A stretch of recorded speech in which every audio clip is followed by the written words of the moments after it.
আসসালামু আলাইকুম। প্রথমে ভিডিও ক্লিপটি দেখুন। শয়তান বাউলের বক্তব্যটা শুনে আল্লাহর কথার কোনো গুয়া মাথা আমি কিছু পাই না। মাথা কোনটা গোয়া কোনটা এটা আমি পাই না। কেন পাই?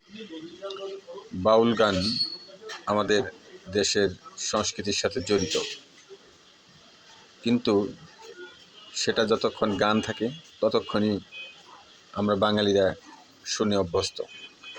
কিন্তু যখন সেটা আল্লাহ তাআলা বা নবীজির শানে বেয়াদবির পর্যায়ে চলে যায়, তখন আর তাকে কখনো সাপোর্ট করা যায় না, সেটা যেই হোক।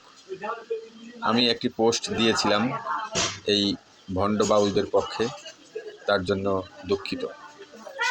এবং এই বাউলের যে অপরাধ এবং যে বেয়াদবি করেছে, তাতে তাকে নির্ঘাত নির্দ্বিধায় শাস্তির আওতায় আনতে হবে। ধন্যবাদ।